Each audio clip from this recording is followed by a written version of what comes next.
Bloomberg Audio Studios. Podcasts, radio, news. I believe the moment the American dream becomes unaffordable and inaccessible is exactly when our democracy becomes unstable.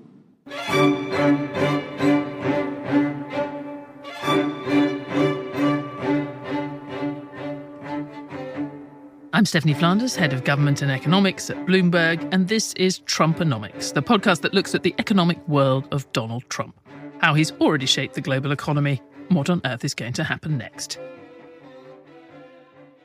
And this week, it's a conversation with Rahm Emanuel, a long-time Washington operator. He's also been White House chief of staff, a congressman, mayor of Chicago, and President Biden's ambassador to Japan. And now, by all accounts, he's thinking about running for president.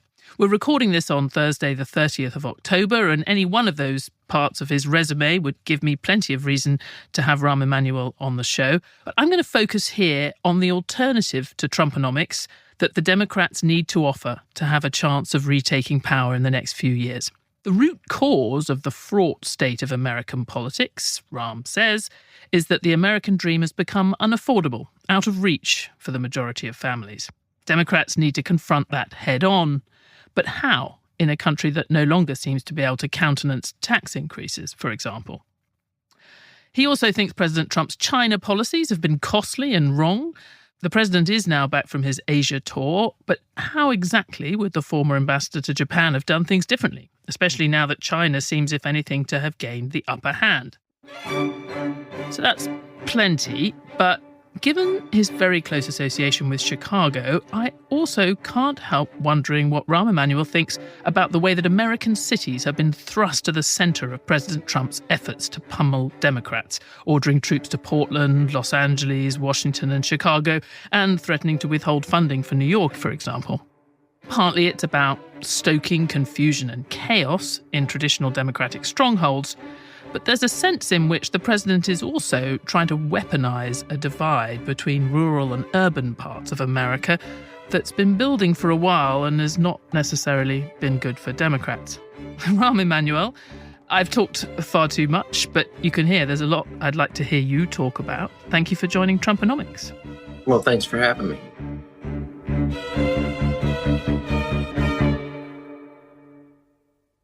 We will get on to your vision for an anti-Trumponomics, economic policies that can get Democrats elected.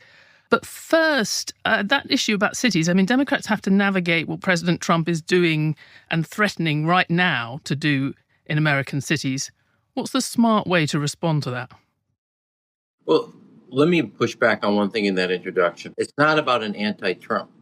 Everything I'm trying to do is about being a pro-American. Fair enough. It's a very different flavor. It's not just a critique, but I think the American people, I'm not usually a glass half full kind of guy, actually know what we're doing right now is fundamentally wrong to the future.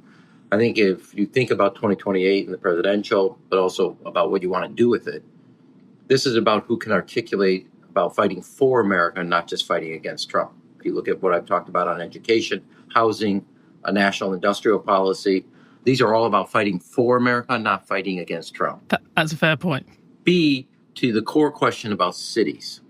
This is a political strategy as well as it is anything else. Now, look, there's both a good and a bad. 30 of the largest metropolitan areas in America are 75% of all your GDP. I used to joke as mayor of the city of Chicago, the metropolitan Chicago area is the 21st largest economy in the world. We could join the G20. It's not that exciting. I've been to the meetings. I wouldn't go. But that's how big the Chicago economy is.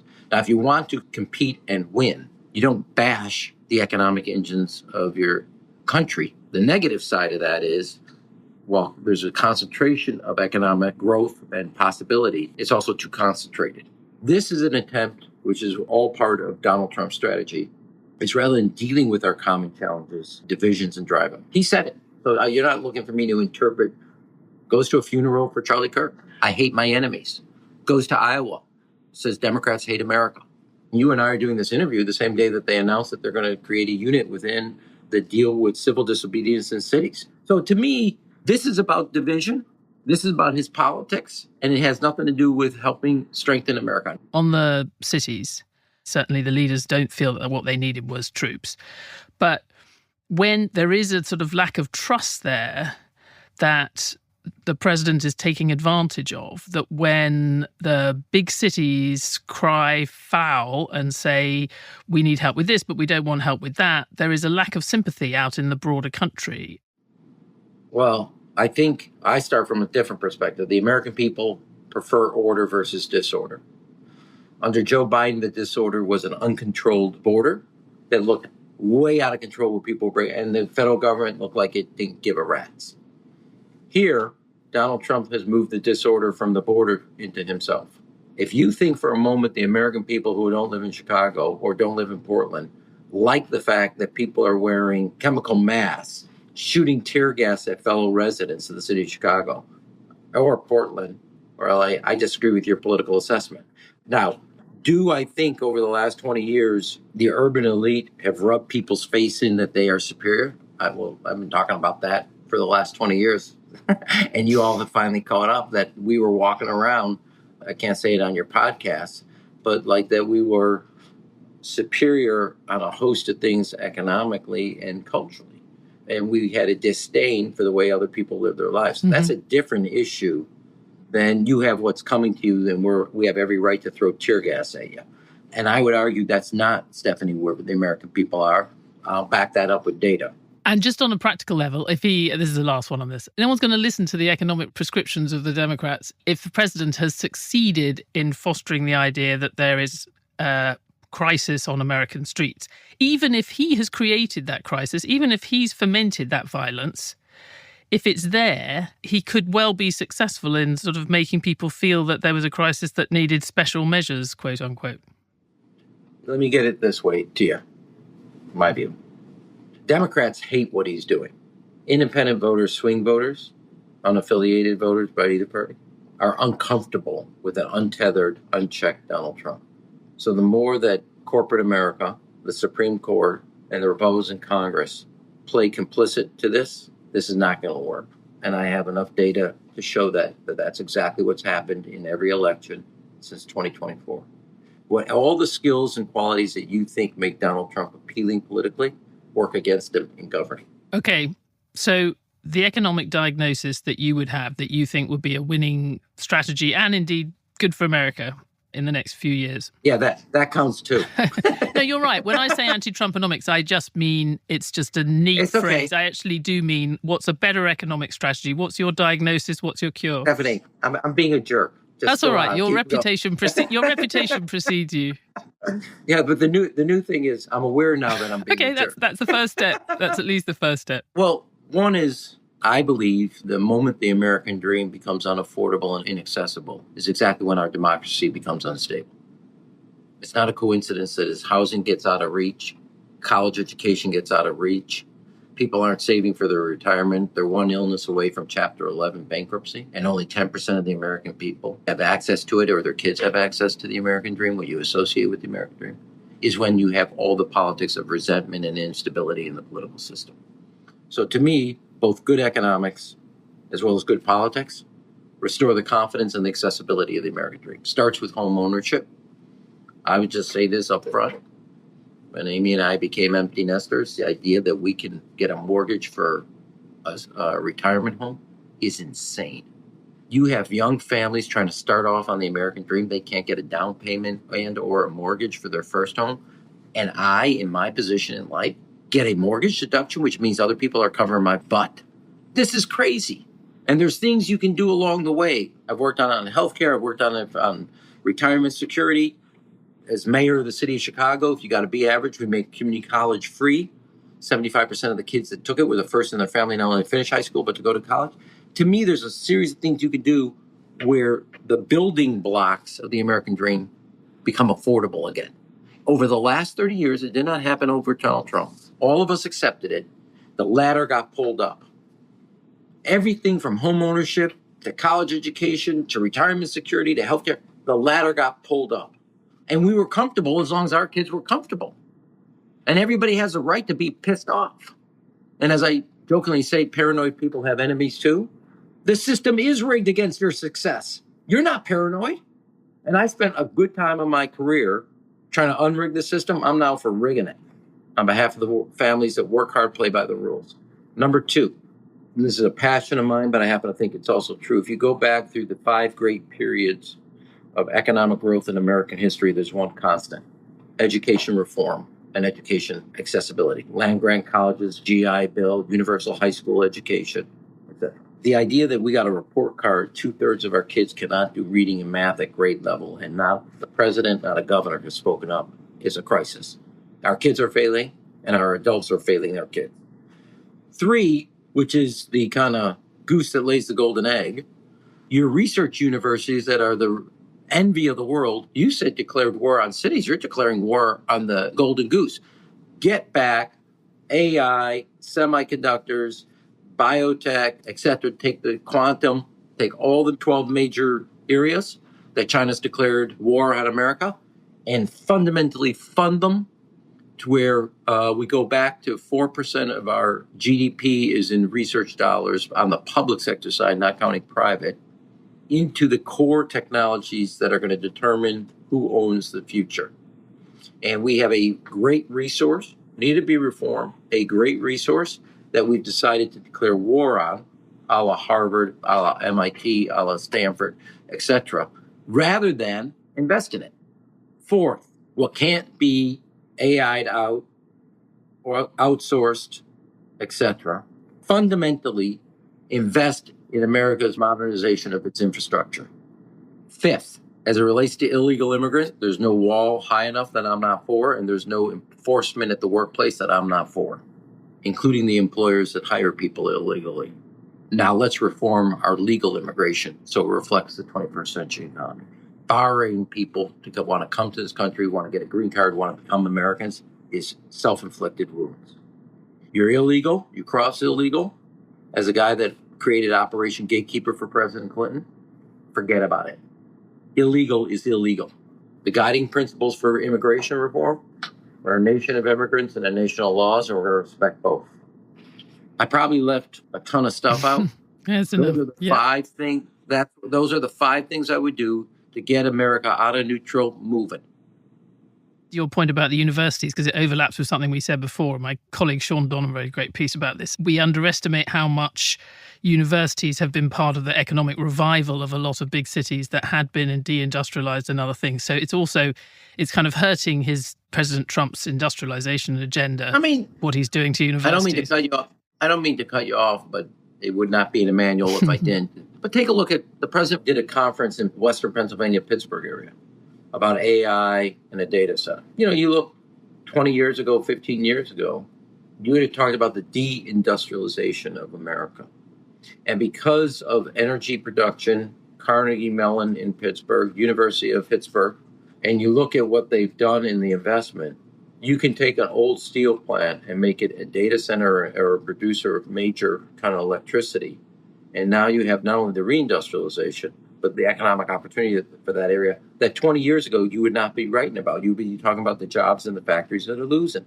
And you can't talk about the revitalization of Pittsburgh, where Carnegie Mellon is not mentioned, at least in the first 3 sentences, or the University of Pittsburgh, for that matter. So you could revive a lot of that research, that the core government funding research is not actually big money in the scheme of things, but education, reforming education and transforming infrastructure, that is big money. In the case of infrastructure, it was actually done. I mean, an generational, supposedly, certainly the biggest in a long time, infrastructure bill passed by President Biden didn't seem to move the needle.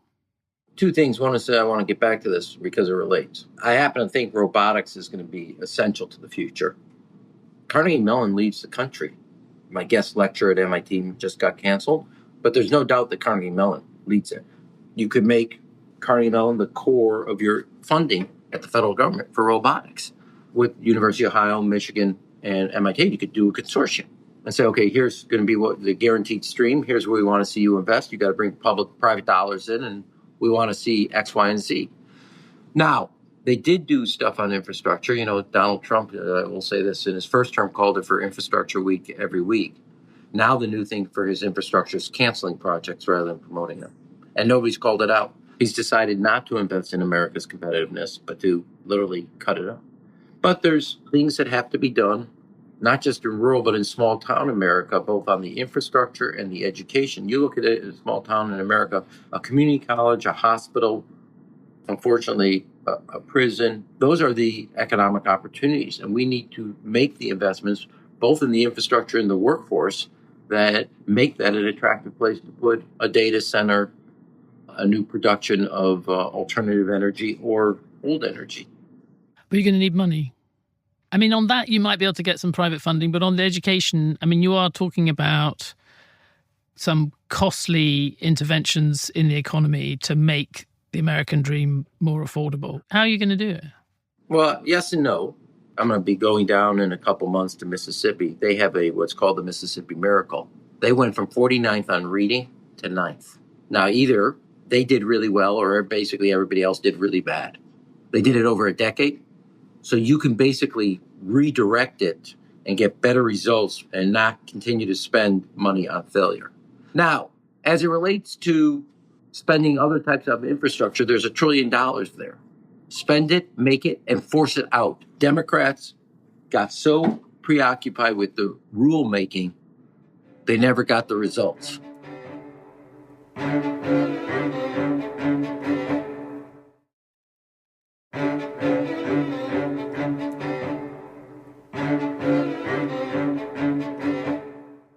The criticism of Democrats is they didn't get stuff done.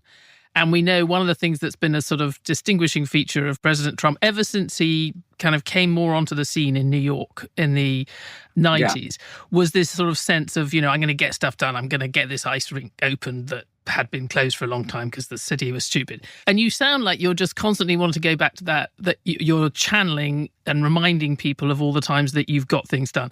One of the things that you helped to get done was actually quite a kind of historic deficit reduction plan in the first Clinton administration, which seems almost inconceivable now.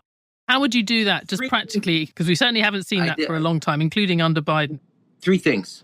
1, the budget gets balanced and he doesn't get enough of an applause because George Herbert Walker Bush, 41, showed leadership and broke his promise and raised taxes. Got elected saying, read my lips, and he got unelected in 1992 because he broke in 91. Bill Clinton comes in 1993, building on that progress. That's fair. And in 93, there's no Republican support, passes the deficit reduction and raises revenue. And raises taxes on higher earners. And you could argue that piece, because it wasn't felt economically like it did in the second term or in the back end of the first term, et cetera, starts the deficit on a massive reduction. Interest rates get also massively cut. Third, underappreciated, totally separate, is the internet boom and productivity is just taking off. So you had a kind of the cocktail of 91, 93, and internet all together lead to this. Now, the dirty little secret, and I can tell you an anecdote from it, the dirty little secret was by 1997, the budget was going to be balanced whether you had a balanced budget agreement or not. I stood in the back of Erskine Bowles' chief of staff's office with Bob Rubin, and Bob was against this.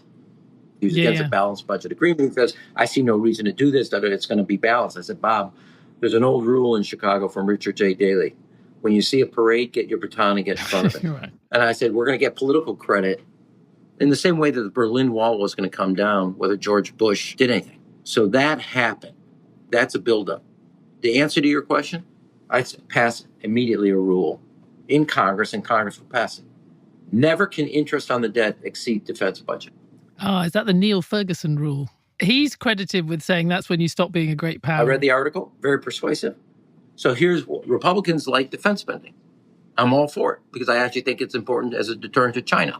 So here's the rule. Never can interest on the debt exceed your defense budget.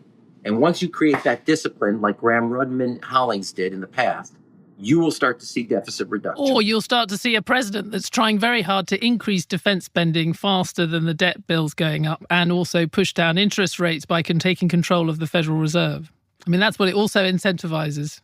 Also, it could be the way to force the Congress to deal with, unlike some people that talked about deficit reduction but never did, the Bowles-Simpson, actually deal with revenue. Anyone sensible looking at the budget, looking at a 6% of GDP budget deficit in a booming economy, it's booming in terms of the level of unemployment and other things. Right. Anyone looking at that would say there has to be a tax increase in America's future. But anyone looking at Congress for a long time, would say there was no chance of that. And looking at any presidential candidate, frankly. That's why I think Republicans haven't done anything on tariffs. Donald Trump has raised taxes on everybody. He just calls it tariffs. Okay, well, that gets us very quickly. We're going to run out of time, but I do want to ask you about the China policy. And one of the difficult things about pivoting away from Donald Trump's China policy is actually, and Jason Furman pointed this out on the podcast a few weeks ago, that you will have those tax revenues coming in, better or worse, from Donald Trump's tariffs that are non-negligible and quite hard to just say goodbye to. True.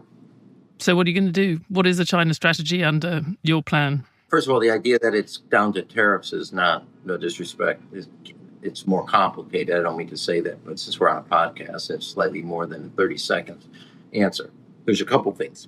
I think 40% of our imports into the country are products that go into our own manufacturing capacity. Take the tariffs off of those. You're actually killing manufacturing jobs, not enhancing them. There's nothing you've done to enhance America's competitiveness on the industrial base by taxing or putting a tariff on a product that goes into our own ultimate assembly and manufacturing. Two, you have to be more strategic as it relates to China. It's not just about tariffs. I happen to think what the president just did is a failed effort. Dealing with China is both a military, geostrategic, political, and economic. Understand fundamentally, which America's been late to the game, the Chinese party leadership and President Xi specifically decided in 2012 that America was not a strategic competitor, but a strategic adversary. They actually do mean to do harm to us. I think President Trump has been naive to think that he can get along with Putin and Xi.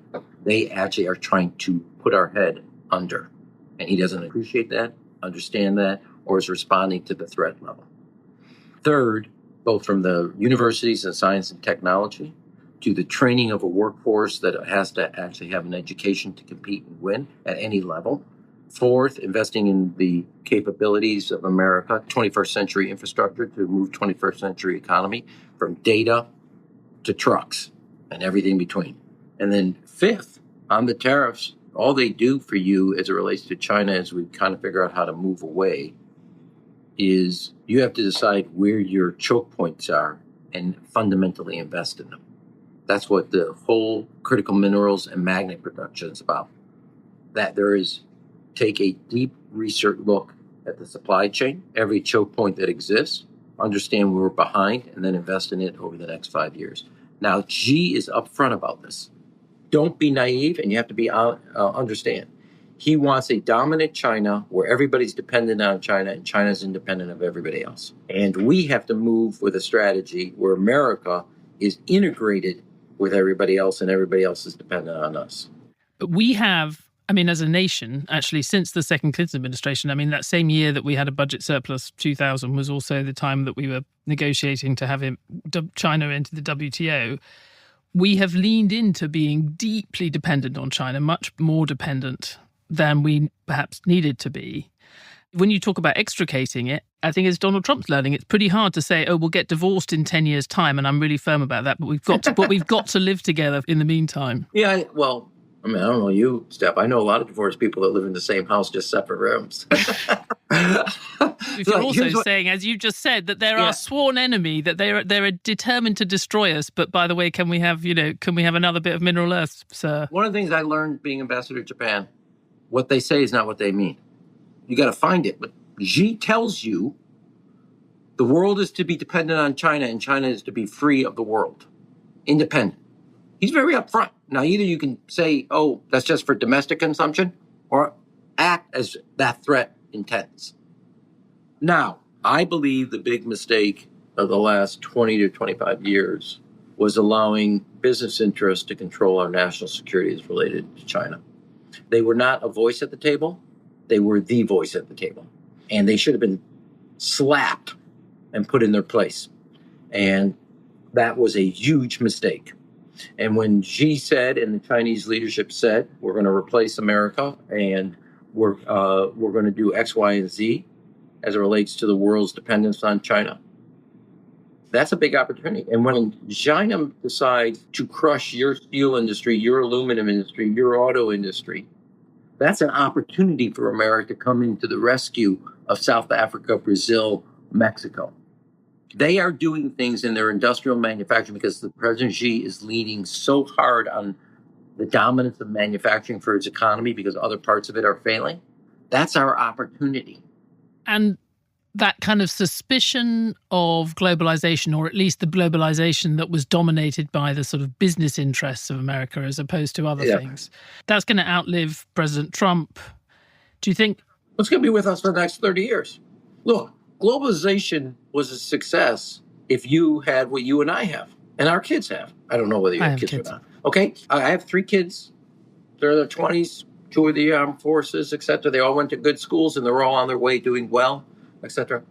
That was a success. The opportunities of globalization were not equally shared, and the risks associated with globalization were not equally shared. Globalization wasn't a mistake. It's what we didn't do and we were aware of. That was the mistake. You do sound like, and you've made no secret, that you're someone who's thinking about running for president. And some would argue that you've already decided. But if there is a question in your mind, what's your biggest question in thinking about running? Regardless of whether obviously the primary process will be what it is. But in terms of actually being a candidate, what's the question that you need to resolve in your mind? To those that don't know squat, it's not actually a business decision, a professional decision. It's a very personal decision. Mm-hmm. I've lived a full life. I'm the son and the grandson of 2 immigrants. My kids are now on their way. They're making their own path, their own journey, their own success, their own failure. And they're incredibly supportive of me. But I have to make a decision if I run for president. What does that do to their lives? It's not going to be the same. So look, I know my professional. I've figured that out. How to restore the primacy of the American dream to the American people so it's not just Stephanie and Rahm's kids. What does it take? Because I think it both has an economic and a political salve. And then there's a personal thing. And, my greatest teacher was my mother and father.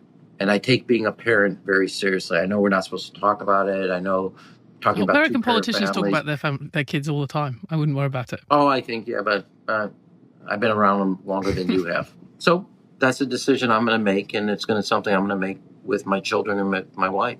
If you do run, is your strategy to just not let anyone else get a word in? Well, that's a habit that's been true for every man. I was trying to imagine you in a debate. I was trying to be economical with your 30 minutes. Which is why? Henry Kissinger once said, "Do you have any questions for my answers?" Quite so. Rahm Emanuel, thank you so much. Thank you very much. Appreciate it.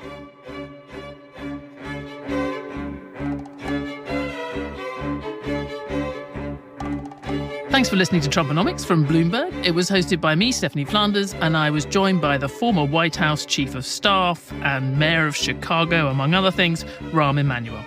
Trumponomics was produced by Summer Sadi and Moses Andam with help from Amy Keane, and the sound design was by Blake Maples and Kelly Gary. Sage Bowman is Bloomberg's head of podcasts. And please, to help others find this show, Trumponomics, please rate it and review it highly wherever you listened.